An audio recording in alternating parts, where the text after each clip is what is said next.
Skype. Vai bater um papo com a gente o Rodolfo Kussarev, ex-presidente do Red Bull Brasil e atualmente ele é consultor sobre investimentos no futebol. Atualmente ele está lá em Portugal. Tudo bem, Rodolfo? Boa tarde. Boa tarde, é um prazer para os amigos da CBN de São José dos Campos. O prazer é todo nosso. O Valtencir Vicente também está na linha. Tudo bem, Valtencir? Ainda não. O Valtencir está chegando aqui na linha.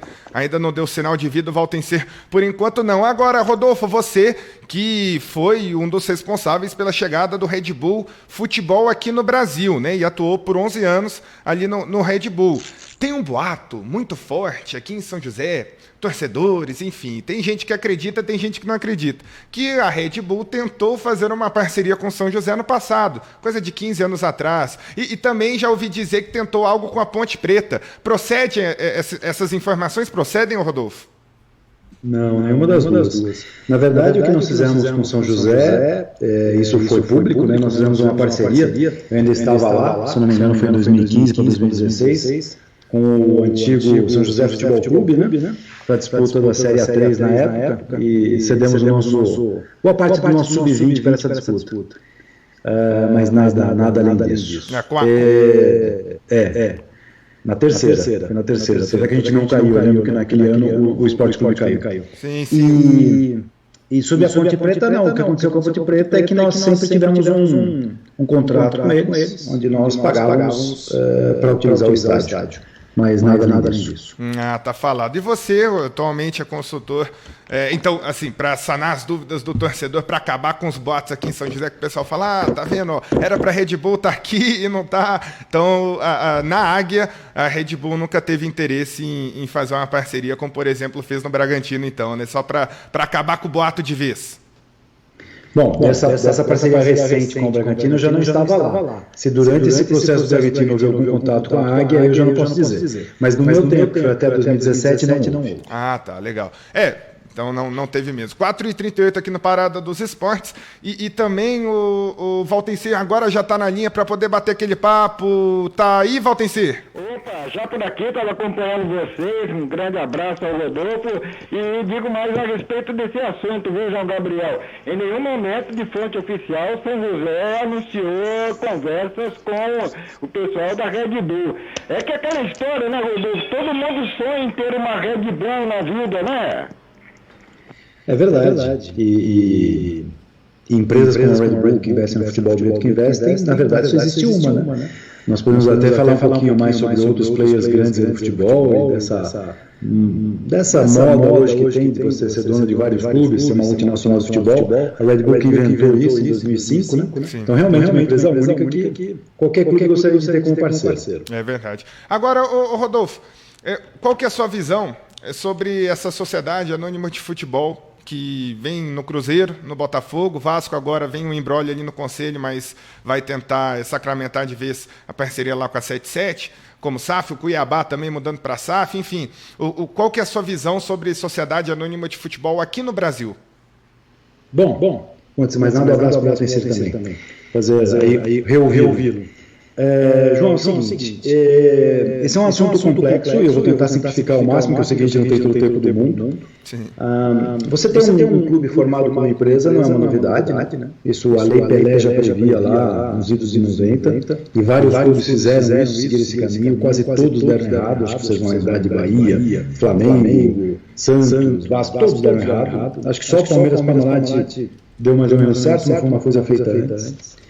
E bom, o Red Bull é uma empresa, enfim, tinham vários clubes que eram empresa, o Cuiabá já era uma empresa antes das SAFs, então vamos primeiro tirar esse estigma, que na verdade na época entrou a SAF, que agora pode ser empresa, vários clubes eram empresa, o Guaratinguetá era uma empresa, ele vale, enfim. Então isso não é uma novidade.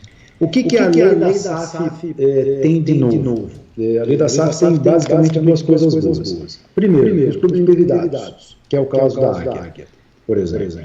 Tem uma generosa forma de se pagar as dívidas. Isso para não dizer uma generosa forma que o governo está dando para se dar um calote.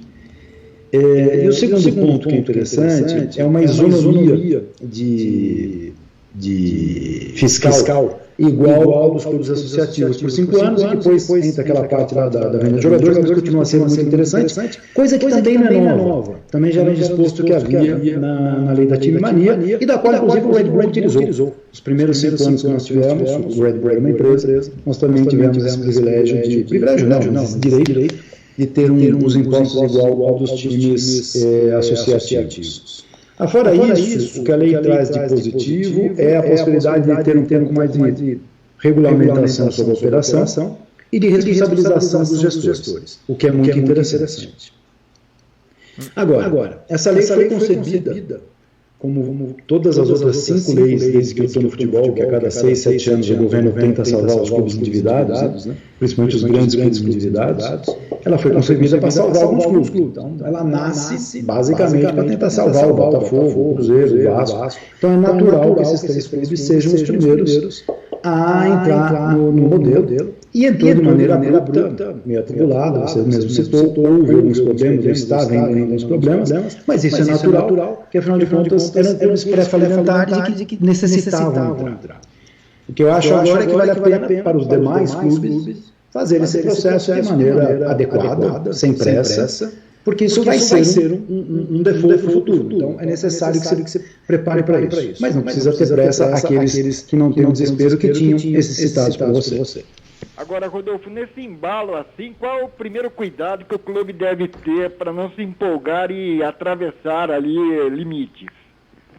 Bom, primeira coisa, tudo que a gente tem um manualzinho aqui, né? Nós, por exemplo, fizemos toda a consultoria aí para o Bahia, que está em vias de anunciar aí uma bela parceria. E esse manualzinho eu vou até dividir com vocês, eu vou até falar para vocês qual que é o checklist aqui. Então, assim, primeira coisa que o clube precisa. Primeiro é saber se quer virar SAF ou não. Isso não é uma obrigação, certo? O clube não precisa virar empresa. Não há ainda nenhuma obrigação. Eu aconselharia a estudar esse processo, porque a maioria dos clubes vai passar por isso no futuro, principalmente os clubes maiores, ou mais profissionais, ou das principais ligas. Então, como essa é um formato que existe no mundo inteiro, aqui na Europa todos os clubes são, então é uma coisa que vai acontecer, o Brasil está meio atrasado, então tem que fazer. Agora, na hora de fazer, acho que tem algumas coisas para você tomar cuidado. Tem um checklist que a gente fala. Então, primeira coisa, definir claramente as regras do jogo, ou seja, quais são os objetivos, as metas e os valores desse processo de ter um sócio, um investidor, um dono, né? Mediante isso, o clube vai procurar e definir o perfil desse investidor. Uma vez achado o candidato ou os candidatos, antes de fazer aí uma sequência, faz um due diligence financeiro e esportivo desse investidor. Porque o investidor, quando vai investir no clube, ele escracha o clube, né? Ele quer saber tudo, né? Puxa toda a capivara. Então o clube também tem que puxar a capivara do investidor. Afinal de contas, vários processos aqui em Portugal, por exemplo, deram errado, porque os clubes não foram ver que tipo de investidor que tinha. Vamos citar um exemplo mais recente, o Chelsea, né? O Chelsea é um clube sucesso, campeão do mundo, etc. e tal, e agora está passando um problema, mas na verdade todo mundo sabia que o dinheiro não era um dinheiro limpo, né? Então era uma coisa que podia ter sido vista antes, enfim. Um quarto ponto é ajustar um plano de negócios, né, junto com investidores, tem que ser feito em conjunto. O quinto, isso é muito importante, definir as regras de proteção da associação. Então, assim, o que vai proteger a minha associação de hoje para sempre? A gente tem que lembrar de uma coisa, né? Esse processo que vai acontecer agora é uma primeira venda. Nenhum investidor vai ficar nesse clube para sempre. Pelo menos se não for um investidor, depois a gente vai entrar no mérito de que tipos de investidor. Mas se forem investidores financeiros, ele não vai ficar no clube para sempre. Então a ideia dele é desenvolver o clube, levar para uma divisão maior, fazer o clube valorizar e vender. Então você tem que se preparar também para quando houver essa segunda venda, que os valores do clube continuem após isso também, daqui a 5, 10, 15 anos. E por fim, fundamental é ter um parceiro de consultoria que possa acompanhar esse processo, um parceiro legal, enfim, e para que a transição seja feita da melhor forma possível, se possível por um ano. Então eu diria, vão ter sido em rápidas palavras, que esse é o caderninho básico para tentar dirimir os problemas, né? Porque, como em qualquer casamento, um casamento não é fácil. E pelo que você coloca, é algo que a gente nota assim, em times como São José. Não vê a hora de encontrar um parceiro, um terceirizador, seja qual for assim a condição. Mas depois que o parceiro chega e começa o negócio a funcionar, aí o pessoal fala, poxa, mas para fazer desse jeito eu poderia ter feito, não era tão difícil assim. Tem jeito de avançar e retroceder se a coisa também não funcionar? Tipo assim, daqui a pouco vem aí um investidor até animado, mas iludido, achando que o negócio seria mais simples do que acaba sendo, né? Tem jeito de colocar algum mecanismo para destravar a situação? Tem sim.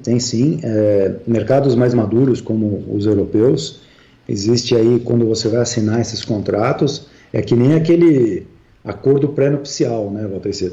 Então você tem que relacionar todos os problemas que podem acontecer, botar no papel e ter punições para cada um deles. Então vou dar um exemplo. Hoje aqui na Europa, raramente você vai ver um investidor entrando num clube sem prestar garantias financeiras. Se por acaso esse investidor gerar uma dívida no primeiro ano que ultrapasse um certo montante, isso já é passível de cancelamento de contrato. Se esse investidor, por exemplo, fizer alguma coisa que não estava prevista, que não era autorizado, como uma alteração drástica do escudo sem aprovação do clube, o contrato é quebrado na hora. Então, assim, você pode colocar nesse contrato o que quiser, mas tem que colocar no momento 1. Isso tem que estar bem faladinho, bem acordado com o investidor, com o clube, tudo certo, para que não haja problemas. Eu diria para você que esse processo pré-casamento é o mais importante de todos. É o que vai garantir que a gente tenha um casamento minimamente andando. Agora, tem uma questão também. Não existe milagre, né? Vocês citaram da Red Bull, que todo clube gostaria de ter um Red Bull. Empresas como a Red Bull, que investem como investem, simplesmente por ser marketing, não estão preocupados com o retorno, são pouquíssimas, né? Se a gente for pensar aqui os exemplos de clubes que tiveram investimento e que se tornaram grandes potências, nós vamos falar dos clubes que a Red Bull entrou, eventualmente o Leipzig, né, e o Salzburg, nós vamos falar, o Bragantino também, vamos falar do Chelsea, vamos falar do PSG, do Manchester City, e acabou. Os outros clubes não tiveram grandes saltos. Então, o que a gente diz agora é, uma vez que o problema do Brasil é gestão, se eu estivesse num clube aí de Série A2, Série A1, procurando um parceiro, eu procuraria um parceiro com experiência em gestão e com pensamento de longo prazo, porque isso já me ajudaria a fazer um planejamento melhor do que tem sido feito, que afinal de contas a própria cidade deve ter várias críticas aí sobre os últimos anos da Águia, né, que há muito tempo não está na primeira divisão, das dívidas, etc. e tal, não vamos entrar no mérito aqui, estamos citando a Águia, mas enfim, podemos falar de outros clubes, e para que isso possa realmente evoluir. Uma coisa que a gente sempre diz em todas as consultorias nossas é o seguinte: esse acesso ao capital, ao dinheiro, ele tem que ser para construir alicerces, não é para construir sonhos.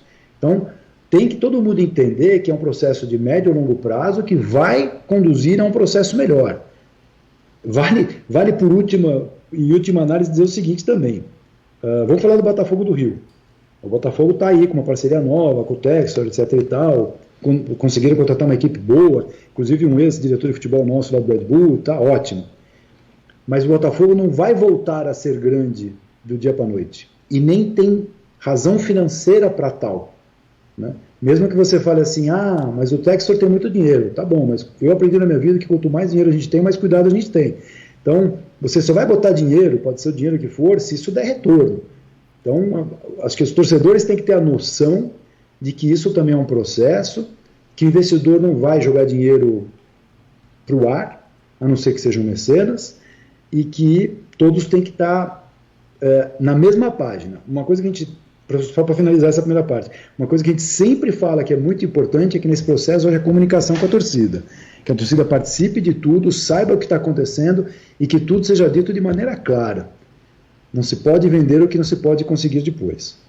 João Gabriel? É verdade. Agora, muita gente fala, principalmente aqui na cidade, que o São José é uma potência, até pelo passado que tem, por ficar na região Rio-São Paulo, ali na beira da Dutra, uma cidade muito rica, 800 mil habitantes ali, quase batendo 1 milhão. É só um time na cidade, né? Então é um potencial de torcedor muito grande ali, os 800 mil, não é, por exemplo, Campinas, que tem 1,5 milhão de habitantes, mas é uma cidade dividida. Ribeirão Preto também é uma cidade dividida em comercial e Botafogo. Você vê o São José como essa potência toda aqui no interior para gerar lucro, para revelar jogador e trazer retorno para o possível investidor da SAF, que, ao que parece para a gente, já está tudo encaminhado com a diretoria do São José? Veja, João, a gente tem que dividir essa tua resposta em duas. Se nós formos pensar pura e simplesmente no potencial de São José dos Campos, eu posso te afirmar hoje que talvez seja um dos melhores lugares para se investir, não é em São Paulo, é no Brasil. É uma cidade, como você mencionou, com potencial de populacional, com uma renda per capita muito boa, muito bem localizada, com histórico de futebol, todas essas coisas são verdadeiras. Então, isso é ponto pacífico, é um lugar excepcional. Por que eu não investiria em São José dos Campos? Eu não recomendaria alguém para investir em São José dos Campos. Particularmente, eu conheço, já passei por aí algumas vezes, trabalhei para o São José em 2002 e sei que há uma influência política muito grande. Então, se um investidor vier falar comigo e falar assim, olha, eu estava pensando em investir em São José dos Campos, eu vou falar, olha, uma cidade sensacional, maravilhosa, infelizmente tem um processo muito político e eu não te recomendaria investir lá. Agora, não é só esse tipo de investidor que existe, existem outros vários tipos de investidor, inclusive os investidores que eventualmente vocês estão mencionando agora. O que vale a pena dizer também é que existe uma questão, quando você vai falar de lucro ou de, enfim, do negócio em si, existe o que acontece do portão para dentro do clube e o que acontece do portão para fora do clube. Por mais que você faça uma gestão boa do portão para dentro, e acreditemos que isso vai acontecer, ainda assim o São José está na Série A2 de São Paulo, num país que tem uma série de problemas no futebol. É Série A3, né? Então, desculpa, Série A3, quase foi para 2, perdão. Quase foi para 2. Quem dera. E que tem vários problemas no futebol, perdão. Então, o que acontece? A gente defende muito a questão de que existe a necessidade de se fazer um marco regulatório no Brasil. O que é o marco regulatório do Brasil? A simples criação dessa possibilidade de se fazer uma SAF é um item, e um item pela metade, que na verdade deveria ser obrigatório os clubes virarem empresa, como em qualquer país do mundo, tá? Isso, o governo de todos os países do mundo fizeram isso. Aqui na Europa, todos os países fizeram isso. Exceção feita a Espanha, que demorou um pouquinho mais, o resto foi assim. Então, a primeira coisa seria isso. Tudo bem, mas já demos um primeiro passo. Agora, falta o caderno de licenciamento. Eu, em 2016, estava na CBF brigando sobre isso, era para ser implantado na Série D até 2022, não começou nem na Série A do brasileiro.